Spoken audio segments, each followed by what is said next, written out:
Good morning students. இன்னைக்கு கிளாஸில் என்ன பார்க்க போகிறோம் அப்படின்னு கேட்டால் பன்மடியம் பன்மடியம் அப்படிங்கிறது என்ன அப்படின்னு கேட்டால், ஒரு உயிரினம் எடுத்துக்கிட்டோம் அப்படின்னா இரண்டிற்கு மேற்பட்ட அடிப்படை தொகுதி குரோமோசோம்கள் பெற்றுள்ள தன்மைக்கு தான் பன்மடியம். ஒரு உயிரி இருக்குது, உயிரில் என்ன பண்ணோம் அப்படின்னா இரண்டிற்கு மேற்பட்ட அடிப்படை தொகுதி குரோமோசோம்ஸ் இருக்குது பார்த்தீங்களா, அதுக்கு பேர் தான், அந்த மாதிரி தொகுதிகளை பெற்றிருக்கக்கூடிய உயிரினம் இருக்குது பார்த்தீங்களா, அதுக்கு பேர் பன்மடியம் அப்படின்னு சொல்கிறோம். இது 3, 4, 5 அல்லது 6 அடிப்படை தொகுதி குரோமோசோம்களை பெற்றுள்ளதற்கு முறையே பன்மடியம். அதாவது 3x, நான்மடியம் வந்து 4x இருக்கும், ஐமடியம் வந்து 5x இருக்கும், மற்றும் அருமடியம் 6s என்று அழைக்கப்படுகிறது. அதாவது இந்த அடிப்படை தொகுதி குரோமோசோம்கள் இருக்குது பார்த்தீங்களா, அது எப்படி இருக்கும் அப்படின்னா மும்மடியமாக இருக்கும், நான்மடியமாக இருக்கும், ஐமடியமாக இருக்கும், இல்லைன்னா அருமடியமாக இருக்கும். சரியா? பொதுவாக பன்மடிய தாவரங்களில் வந்து இந்த சாதாரணமாக காணப்படும் இந்த நான்மடியம், மும்மடியம், அருமடியம் என்ன பண்ணும் அப்படின்னு கேட்டால் சாதாரணமாக வந்து என்ன பண்ணுது அப்படின்னு கேட்டால் பன்மடிய தாவரத்தில் காணப்படுது. ஆனால் விலங்குகளில் அரிதாக உள்ளது. விலங்குகளில் தான் வந்து இந்த பன்மடியத்தில் வந்து நான்மடியம், அருமடியம், மும்மடியம்லாம் இருக்குது பார்த்தீங்களா, விலங்குகளில் வந்து அதிகமாக இருக்காது. ஏதாவது ஒரு விலங்குகளில் தான் இந்த பன்மடியம் அப்படிங்கிறது இருக்கும். இந்த பன்மடியம் உருவாகுது பார்த்தீங்களா, அந்த பன்மடியம் எப்படி உருவாகுது அப்படின்னு கேட்டால், குரோமோசோம் தொகுதிகளின் எண்ணிக்கையை நம்ம அதிகரிக்க செய்வதன் மூலம் தான் என்ன ஆகுது, இந்த பன்மடியம் அப்படிங்கிறதே உருவாகுது. சரியா? இந்த குரோமோசோம் தொகுதி அதிகமாக, அதாவது அளவுக்கு அதிகமாக வந்து சேர்ந்தாலுமே என்னவாகும் அப்படின்னு கேட்டால், ஒரு பர்டிகுலர் தாவரம், ஒரு பிளான்ட் வந்து என்ன பண்ணும் அப்படின்னா இறந்துடும். ஏன் அப்படின்னு கேட்டால், அளவுக்கு அதிகமான குரோமோசோம் தொகுதி சேர்ந்துச்சுன்னா என்னவாகும், அந்த தாவரமே டோட்டலாக அழிஞ்சு போயிடும். இந்த பன்மடியத்தை என்ன பண்ணுறோம் அப்படின்னு கேட்டால் 2 வகைகளாக பிரிக்கிறோம். அது என்ன அப்படின்னு கேட்டால் தன் பன்மடியம், இன்னொன்று வந்து அயல் பன்மடியம் அப்படின்னு. இப்போ தன் பன்மடியம் அப்படிங்கிறது என்ன அப்படின்னு கேட்டால், ஒரு உயிரினத்தில் 2ற்கு மேற்பட்ட ஒரு மடிய தொகுதி குரோமோசோம்களை ஒரே சிற்றினத்திற்குள் இருந்து பெறப்பட்டால் தன் பன்மடியம் எனப்படும். அதாவது தன் பன்மடியம் அப்படிங்கிறது இது ஒரே சிற்றினம். இந்த குரோமோசோம் தொகுதிகள்லாம் இருக்குது பார்த்தீங்களா, 2ற்கும் மேற்பட்ட இந்த குரோமோசோம் தொகுதிகள் வந்து ஒரே சிற்றினத்திற்குள்ளிருந்து பெறப்பட்டால் அதுக்கு பேர் தன் பன்மடியம் அப்படின்னு பேர். இந்த தன் பன்மடியத்தை நம்ம என்ன பண்ணுறோம் அப்படின்னா 2 வகையாக பிரிச்சுருக்கோம். அது வந்து தன் மும்மடியங்கள், இன்னொன்று வந்து தன் நான்மடியங்கள். சரியா? இது வந்து என்னாகும், 2ற்கு மேற்பட்ட ஒரு மடிய குரோமோசோம்களை வந்து ஒரே சிற்றினத்திற்குள்ளிருந்து பெறப்பட்டால் அதுக்கு தன் பன்மடியம் அப்படின்னு பேர். அது 2 வகையாக பிரிக்கிறோம். ஒன்று வந்து தன் மும்மடியங்கள், இன்னொன்று தன் நான்மடியங்கள்.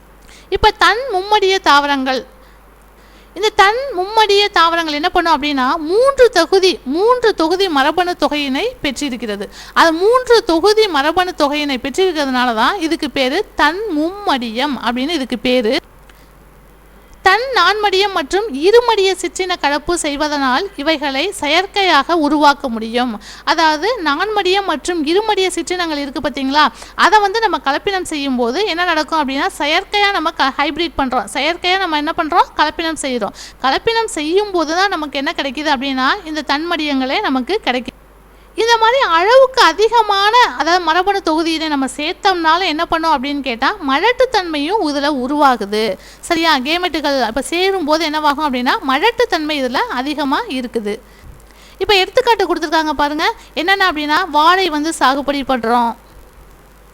இப்போ செயற்கை முறையில் என்ன பண்ணுறோம் அப்படின்னு கேட்டால் விதைகள் இல்லாத வாழைப்பழம்லாம் நமக்கு கமர்ஷியலாக இப்போ விற்கிறாங்க இல்லையா, இதெல்லாம் எது மூலம் அப்படின்னு கேட்டால் இந்த தன்மடியங்கள், அதாவது பன்மடியம் அப்படி இருக்கு இல்லையா, அது மூலம் தான் ஹைப்ரிட் பண்ணக்கூடிய குரோமோசோம் மரபணு தொகுதிகளை அதிகமாக வந்து நம்ம என்ன பண்ணுறோம் சேர்க்கும்போது இந்த மாதிரி விதைகளற்ற தாவரங்கள் வந்து நமக்கு அதிகமாக உருவாகுது. மும்மடியங்கள் மற்றும் இருமடியங்களை விட விதைகளற்ற பெரிய கனிகளுடையது. இப்போ ஆர்டிஃபிஷியலாக பண்ணக்கூடிய அந்த வாழைப்பழம் பார்த்தீங்க அப்படின்னா அதில் விதை இருக்காது, பழம் எப்படி இருக்கும், ரொம்ப பெருசாக இருக்கும். இருமடியங்களை விட மும்மடிய பீட்ரூட்டு அதிக அளவு சர்க்கரையும் மற்றும் மோல்டுகளுக்கு எதிரான தன்மையும் பெற்றுள்ளது. இப்போ பீட்ரூட்டெல்லாம் என்ன பண்ணுறாங்க அப்படின்னு கேட்டால் இந்த முறையில் நிறைய பீட்ரூட் வந்து உருவாக்குறாங்க. இந்த மாதிரி உருவாக்கக்கூடிய பீட்ரூட்டுகள் எப்படி இருக்கும் அப்படின்னு கேட்டால் சர்க்கரை அளவு நார்மலாக இருக்கக்கூடிய பீட்ரூட்டை விட இதில் இருக்கக்கூடிய சர்க்கரை அளவு எப்படி இருக்கும் அப்படின்னு கேட்டால் அதிக அளவு சர்க்கரை இருக்கும். இது இல்லாமல் அப்படின்னு வைரஸோ பாக்டீரியாவோ என்ன பண்ணாது அப்படின்னு கேட்டால் தாக்காத அளவுக்கு இதை வந்து நிறையா வந்து உற்பத்தி செய்யும். அடுத்து வந்து அருகம்புல், சயனோடான் டாக்டைலான் அப்படிங்கிறது அருகம்புல்லோட பொட்டானிக்கல் நேம். இதை என்ன பண்ணுறாங்க அப்படின்னா இயற்கையாக தன்மடியம், தன் மும்மடியம் விதைகளற்ற தர்பூசணி, ஆப்பிள், பீட்ரூட்டு, தக்காளி, வாழை இதெல்லாம் மனிதனால் உருவாக்கப்பட்ட தன் மும்மடியங்களாகும். இது 1 மார்க்கில் அதிகமாக கேட்பாங்க. தன் மும்மடியங் தாவரங்களுக்கு எடுத்துக்காட்டு கொடு அப்படின்னு கேட்டாக்க எதை எழுதணும்? தர்பூசணி, ஆப்பிள், பீட்ரூட்டு, தக்காளி, வாழை இதெல்லாம் என்ன பண்ணுறாங்க அப்படின்னா இந்த தன் மும்மடிய அந்த முறையின் மூலம் தான் என்ன பண்ணுறாங்க அப்படின்னு கேட்டால் இந்த மாதிரி செயற்கையாக இருக்கக்கூடிய ஆப்பிள், பீட்ரூட்டு, தக்காளி இதெல்லாம் உருவாக்குறாங்க. இது எப்படி இருக்கும் அப்படின்னு கேட்டால் இயற்கையாக இருக்கிற அந்த ஊட்டச்சத்துக்கள் இதில் அதிகமாக இருக்கும். பழமும் எப்படி இருக்கும்? பெருசாக இருக்கும். அடுத்து பாருங்கள், நான்மடிய தாவரங்கள் தன்னுடைய 4 தொகுதி மரபணு தொகையினை பெற்றிருக்கிறது. நான்மடியம் அப்படின்னாலே அங்கே என்ன இருக்குது? 4 தொகுதி மரபணுக்களை இந்த தன்மடிய தாவரங்கள் பெற்றிருக்கும். இதனால தான் அதுக்கு பேர் நான்மடிய தாவரங்கள் அப்படின்னு இந்த நான்மடிய தாவரங்கள் எப்படி கிடைக்குது அப்படின்னு கேட்டால் இப்போ இருமடிய தாவரங்கள் குரோமோசோம்கள், இருமடிய தாவரங்களின் குரோமோசோம்களை நம்ம என்ன பண்ணுறோம்? இரட்டிப்படைய செய்வோம். இரட்டிப்படைய செய்வதன் மூலம் என்ன பண்ணோம் அப்படின்னு கேட்டால் இந்த நான்மடிய தாவரங்கள் நான்மடிய தாவரங்கள் நமக்கு உருவாகும். நான்மடிய தாவரங்களுக்கு எடுத்துக்காட்டு கொடுத்துருக்காங்க பாருங்கள். ரை, திராட்சை, குதிரை மசால், நிலக்கடலை, உருளைக்கிழங்கு, காஃபி இதெல்லாம் என்னது? நான்மடிய தாவரங்களுக்கு எடுத்துக்காட்டு. சரியா? நான்மடிய தாவரங்களை எப்படி உருவாக்குறோம்? இருமடிய தாவரங்களை இருமடிய தாவரங்களின் குரோமோசோம்களை நம்ம இரட்டிப்படைய செய்வோம். இரட்டிப்படைய செய்வதற்கு என்ன பண்ணுறோம் அப்படின்னா சம் கெமிக்கல்ஸ் எல்லாம் யூஸ் பண்ணி என்ன பண்ணோம் அப்படின்னு கேட்டால் அந்த தொகுதியில் இருக்கக்கூடிய மரபணுவை நம்ம என்ன பண்ணுறோம்? இரட்டிப்படைய செய்வோம். அப்போ என்ன கிடைக்கும்? நமக்கு நான்மடிய தாவரங்கள் கிடைக்கும். அடுத்து பாருங்க, அயல் பன்மடியம். அயல் பன்மடியம் அப்படிங்கிறது என்னன்னு கேட்டால் இது வெவ்வேறான சிற்றினங்களிலிருந்து 2 அல்லது அதற்கு மேற்பட்ட அடிப்படை தொகுதி குரோமோசோம்களை பெற்ற உயிரினங்களுக்கு தான் அயல் பன்மடியம் அப்படின்னு பேர். அங்கே என்ன பண்ணுறோம் அப்படின்னு கேட்டால் தன் பன்மடியத்தில் ஒரே சிற்றினத்துக்குள்ளேருந்து நம்ம பெற்றோம். ஆனால் இங்கே என்ன பண்ணுறோம் அப்படின்னு கேட்டால் அயல் பன்மடியத்தில் இரு வெவ்வேறான சிற்றினங்களிலிருந்து 2 வேறுபட்ட சிற்றினங்களிலிருந்து நம்ம என்ன பண்ணுறோம் அப்படின்னா 2 அல்லது அதற்கு மேற்பட்ட அடிப்படை தொகுதி குரோமோசோம்களை பெற்ற உயிரினங்களுக்கு தான் அயல் பன்மடியம் அப்படின்னு பேரு. சரியா? 2 வேறுபட்ட சிற்றினங்கள்லேருந்து நம்ம என்ன பண்ணுறோம்? அந்த 2 அல்லது அதற்கு மேற்பட்ட அடிப்படை தொகுதி குரோமோசோம்களை நம்ம என்ன பண்ணுறோம்? இந்த உயிரினங்கள் பெற்றிருக்கின்றன. இதுக்கு பேர் தான் அயல் பன்மடியம் அப்படின்னு. இந்த அயல் பன்மடியம் எப்படி உருவாகுது அப்படின்னு கேட்டால் 2 வேறுபட்ட சிற்றினங்களை நம்ம கலப்பு செய்வோம். கலப்பு செய்கிறது மூலம் தான் இந்த அயல் பன்மடியம் அப்படிங்கிறதே உருவாகுது. 2 வேறுபட்ட சிற்றினங்கள் அதை நம்ம என்ன பண்ணுறோம்? கலப்பினம் செய்கிறோம். இந்த கலப்பினம் செய்வதற்கு நம்ம என்ன மெயினாக யூஸ் பண்ணுவோம்? ஏற்கனவே நான் சொன்னேன்ல சம் கெமிக்கல்ஸ் யூஸ் பண்ணுவாங்க அப்படின்னு. இப்போ கோல்சிசின் அப்படிங்கிற ஒரு கெமிக்கலை நம்ம யூஸ் பண்ணி நம்ம என்ன பண்ண போகிறோம்? குரோமோசோமை இரட்டிப்படைய செய்யணும். இரட்டிப்படைய செய்யும் போது அதில் இருக்கக்கூடிய குரோமோசோம்ஸ் இருக்குது. இப்போ ஒருபடிய குரோமோசோம்ஸ் இருந்துச்சு அப்படின்னா கோல்சிசின் யூஸ் பண்ணோம் அப்படின்னா அது இருமடிய குரோமோசோமாக மாறும். இருமடிய குரோமோசோம்ஸ் என்ன பண்ணோம்? 4 அப்படி மாறிக்கிட்டே போயிட்டு இருக்கும் இல்லையா? இந்த மாதிரி கோல்சிசின் அப்படிங்கிற ஒரு கெமிக்கல்ஸை யூஸ் பண்ணோம் அப்படின்னா அதில் இருக்கக்கூடிய குரோமோசோம் தொகுதிகள் என்ன பண்ணும் அப்படின்னா அதிகரிக்கும். அந்த கோல்சிசின் அப்படிங்கிற கெமிக்கல்ஸை யூஸ் பண்ணாலுமே என்ன பண்ணும் அப்படின்னு கேட்டால் அந்த அடிப்படை தொகுதி குரோமோசோம் மரபணுக்கள் என்ன பண்ணும் அப்படின்னு கேட்டால் அதோட வடத்தன்மையை அப்படியே தக்க வச்சுக்கிடும். இப்போ நெருங்கிய சிற்றினங்களுக்கிடையே மட்டும்தான் அயல் பன்மடிய தாவரங்களை உருவாக்கப்படுகிறது. சரியா? நெருங்கிய சிற்றினமாக இருக்கணும். அதில் தான் என்ன பண்ண முடியும்? இந்த இருவேறுபட்ட சிற்றினங்களை நம்ம கலப்பினம் செய்து அயல் பன்மடியத்தை உருவாக்க முடியும். இப்போ பாருங்கள், ரஃபானாஸ் கொடுத்துருக்காங்க, பேசிக்காக கொடுத்துருக்காங்க. ரஃபானாஸ் அப்படிங்கிறது என்னது? முள்ளங்கி. பேசிக்கா அப்படிங்கிறது என்னது? முட்டைக்கோஸ். இதுவும் என்னது? 2n = 18 இருக்குது. இதுவும் 2n = 18 இருக்குது. இதை ரெண்டையும் என்ன பண்ணுறோம் அப்படின்னா கலப்பினம் செய்கிறோம். சரியா?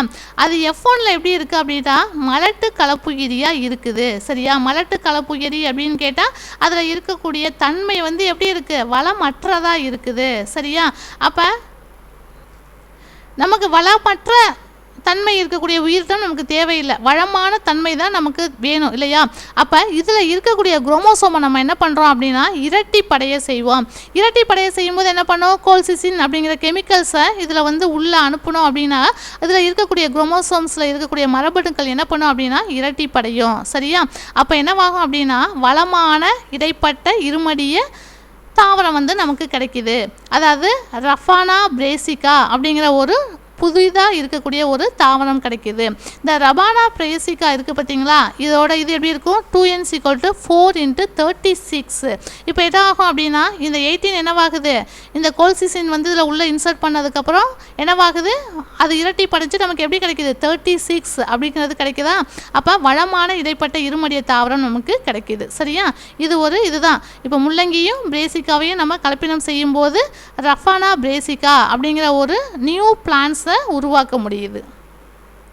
அதான் கொடுத்துருக்காங்க பாருங்க, ரஃபானா பிரேசிகா. இதை வந்து ஃபஸ்ட்டு வந்து யார் கண்டுபிடிச்சாங்க அப்படின்னா கார்பஸ் அண்ட் கோ அப்படிங்கிறவங்க 1927 ரஷ்ய மரபியலாளர் இவர். சரியா, இவர் என்ன பண்ணாங்க, இப்போ முள்ளங்கி ரஃபானா சட்டைவஸ் இது 2n = 18 இருக்குது. மற்றும் முட்டைக்கோஸ் இது பிராசிகா ஒலிரேசியா இதுவும் 2n = 18 இருக்குது. இந்த ரெண்டையும் என்ன பண்ணுறாரு, கலப்பினம் செய்கிறாரு. கலப்பினம் செய்யும்போது F1 ஜெனரேஷனில் ஃபஸ்ட்டு தலைமுறையில் என்ன இருக்குது, மலட்டுத்தன்மை கொண்ட கலப்புயிரிகளாக கிடச்சிச்சு. அவர் என்ன பண்ணார், ஏன் இது வந்து மலட்டுத்தன்மையாக இருக்குது அப்படிங்கிறத ஆராய்ச்சி செய்கிறார். அதுக்கப்புறம் என்ன பண்ணுறாங்க அப்படின்னு கேட்டால், இந்த முதல் மகவு சந்ததியில் கிடச்சிச்சு பார்த்தீங்களா, இது குரோமோசோம் இரட்டிப்படைய செஞ்சார். இரட்டிப்படைய செய்யும்போது வளமான தாவரம் கிடச்சிச்சு. சரியா, எப்படி வந்து இரட்டிப்படைய செய்தார் அப்படின்னு கேட்டாக்க சம் கெமிக்கல்ஸை யூஸ் பண்ணி நம்ம என்ன பண்ணலாம், அதில் இருக்கக்கூடிய குரோமோசோம் மரபணு தொகுதியை இரட்டிப்படைய செய்வதன் மூலம் நமக்கு என்ன கிடைக்குது, வளமான தாவரம் உருவாக்குது. இப்போ முள்ளங்கி தாவர வேரையும் முட்டைக்கோஸ் தாவர இலையையும் கொண்ட முழு தாவரம் உண்ணக்கூடியதாக இருக்கும். முள்ளங்கியில் தாவர வேர் இருக்குது, முட்டைக்கோஸில் இலை இருக்குது. இப்போ ரெண்டையும் கலப்பினம் செய்யும்போது ஒரு முழு தாவரம் நமக்கு கிடைச்சிச்சு. அந்த முழு தாவரத்தையும் நம்ம என்ன பண்ணலாம் அப்படின்னு கேட்டால் சாப்பிடலாம். ஆனால் அவரின் எதிர்பார்ப்பிற்கு மாறாக இருந்தால் முழு தாவரமும் உண்ணக்கூடிய தாவரமாக இருக்குன்னு தான் ஃபஸ்ட்டு அவர் எதிர்பார்த்தார். ஆனால் அவரோட எதிர்பார்ப்பு எப்படி இருந்தது அப்படின்னு கேட்டால் அந்த மாதிரி இல்லாமல் அடுத்து பாருங்கள், எடுத்துக்காட்டு ட்ரிட்ரிகேல் அப்படிங்கிறது மனிதனால் உருவாக்கப்பட்ட முதல் ஃபஸ்ட்டு வந்து யார், அந்த ட்ரிட்ரிகேல் அப்படிங்கிறது மனிதனால் உருவாக்கப்பட்ட ஒரு தானியம். சரியா, மனிதனால் உருவாக்கப்பட்ட முதல் தானியம் அப்படின்னாலே ட்ரிட்ரிகேல் தான். இது 1 மார்க்கில் கேட்கக்கூடிய கொஷின், நோட் பண்ணி வச்சுக்கோங்க. இது 3 முக்கிய பிரிவுகளாக பிரிக்கப்பட்டுள்ளது. ஒன்று வந்து நான்மடியம், இன்னொன்று வந்து அருமடியம், இன்னொன்று வந்து எண்மடியம். சரியா, இப்போ பாருங்கள், இருமடிய கோதுமை மற்றும் ரை தாவரங்களுக்கு இடையான கலப்பு. அடுத்தது அருமடியத்தில் வந்து நான்மடிய கோதுமை சிச்சிக்கம் டியூரம் அது மக்ரோனி கோதுமை இது மற்றும் ரை தாவரங்களுக்கு இடையான கலப்பு. எண்மடியம் அருமடிய கோதுமை சிச்சிக்கம் ஏஸ்டிவம் ரொட்டி கோதுமை மற்றும் ரை தாவரங்களுக்கு இடையான கலப்பு. ஃபஸ்ட்டு என்ன பண்ணாங்க, இருமடிய கோதுமை மற்றும் ரையையும் கலப்பு செய்தாங்க. அருமடியத்தில் என்ன பண்ணாங்க அப்படின்னு கேட்டால் ட்ரிட்ரிகம் டியூரம் இது வந்து மக்ரோனி சாப்பிடுவோம் இல்லையா, அந்த கோதுமை வகை, அதையும் ரையையும் கலப்பு செஞ்சாங்க. எண்மடியத்தில் என்ன பண்ணாங்க அப்படின்னு கேட்டால் ரொட்டி கோதுமை ட்ரிட்ரிகம் ஏஸ்டிவம் ரை இதை என்ன பண்ணுறோம் அப்படின்னா கலப்பு செய்கிறாங்க. இப்போ அருமடிய ட்ரிட்ரிகேல் கலப்பு தாவரமானது மக்ரோனி கோதுமை மற்றும் ரை தாவர பண்புகளை கொண்டிருக்கும். எடுத்துக்காட்டாக கோதுமையின் அதீத புரதச்சத்து தன்மையும் ரை தாவரத்தின் அதிக அமினோ அமில லைசினையும் ஒருங்கே பெற்றுள்ளது. ஆனால் இது எப்படி இருக்குது, கோதுமையில் வந்து குறைவாக உள்ளது. இந்த மாதிரி நம்ம கலப்பு செய்யும்போது அருமடிய ட்ரிட்ரிகேல் கலப்பு தாவரம் மக்ரோனி இருக்குது பார்த்தீங்களா, மக்ரோனி கோதுமை மற்றும் ரை தாவர பண்புகளை கொண்டிருக்கும். அருமடிய ட்ரிட்ரிகேல் கலப்பு தாவரமானது கலப்பினம் செஞ்சதுக்கப்புறம் நமக்கு என்ன கிடைக்கிது, மக்ரோனி கோதுமை மற்றும் ரை தாவர பண்புகளை பெற்றிருக்கும். எடுத்துக்காட்டாக என்ன சொல்கிறாங்க அப்படின்னா, கோதுமையில் வந்து புரதச்சத்து தன்மை, ரை தாவரத்தின் அதிக அமினோ லைசினையும் ரெண்டுமே சேர்ந்து பெற்று இருக்கிறது. இதுக்கு விளக்கப்படம் கீழே கொடுத்துருக்காங்க பாருங்கள். ஃபஸ்ட்டு வந்து என்னது, இது பெட்ரோ சந்ததி சிச்சிகம் டியூரம் சிகேல்ஸ் சீரியல் இதை என்ன பண்ணுறாங்க, கலப்பினம் செய்கிறாங்க. சரியா, இதுவும் 2n = 4x × 28, இது வந்து 2n = 2x = 14. சரியா, இதையும் இப்போ கலப்பினம் செய்கிறோம். கலப்பினம் செய்யும்போது இதில் என்னவாகுது, நான்மடியம் இது இருமடியம், இதுலேருந்து ஒரு பகுதி வருது 2n இருக்கிறது n வருது, 4x இருக்கிறது 2x வருது, 28 இருக்கிறது 14. ஸோ இதில் இருக்கக்கூடிய பாதி அடிப்படை குரோமோசோம் தகுதி வந்து இதில் வந்துடுது. சரியா, அதே மாதிரி தான் இதுவும். இப்போ 2n = n, 2x = x, இது 14ங்கிறது பாதி 7. சரியா, இப்போ என்ன பண்ணுறோம் அப்படின்னா இந்த ரெண்டையும் கலப்பினம் செய்யும்போது நமக்கு மும்மடியம் கிடைக்குது. ஏன் மும்மடியம் கிடைக்குது பாருங்கள், இங்கே n = இது 2n ஆயிடுச்சா. இப்போ 2x இங்கே எக்ஸ் இருக்குது. அப்போ 2x + x = 3x ஆயிடுச்சா. இங்கே 14 + 7 என்ன ஆகுது 21. ஸோ இதை தான் என்ன சொல்கிறோம் நம்ம மும்மடியம். இந்த மும்மடியத்தை எப்படி வந்து நம்ம உருவாக்கணும் அப்படின்னா கோல்சிசின் அப்படிங்கிற கெமிக்கல்ஸை நம்ம யூஸ் பண்ணி பயன்படுத்தி குரோமோசோம் இரட்டிப்படையை செஞ்சோம். இரட்டிப்படையை செய்யும் போது தான் நமக்கு மும்மடியம் கிடச்சிச்சு. ஸோ இதை வந்து நமக்கு நம்ம என்ன பண்ண போகிறோம் அப்படின்னு கேட்டாக்க இரட்டிப்படையை செய்யும்போது 2n = 3x எப்படி ஆகுது. இந்த கோல்சிசினை யூஸ் பண்ணும்போது நமக்கு எப்படி கிடைக்கிது அப்படின்னா 3x வந்து என்னவாகுது இரட்டிப்பாகுது 6x மாறுது. 21 என்னவாகுது பாருங்கள் 42 கிடைக்குது. இதுதான் என்ன சொல்கிறோம் ட்ரிட்டிகேல். இது வந்து அருமடியம். சரியா, இது வந்து அருமடிய தாவரம். இப்போ கோல்சிசினை யூஸ் பண்ணி நம்ம என்ன பண்ண போகிறோம், நமக்கு இரட்டிப்படையை செய்கிறோம். இரட்டிப்படையை செய்யும்போது நமக்கு ட்ரிட்டிகேல் அப்படிங்கிற அருமடிய தாவரம் நமக்கு கிடைக்குது. இதுதான் மனிதனால் உருவாக்கப்பட்ட முதல் தானிய வகை. Thank you students. இதில் ஏதாவது டவுட் இருந்தால் என் நம்பருக்கு கால் பண்ணி கேளுங்க. தேங்க்யூ.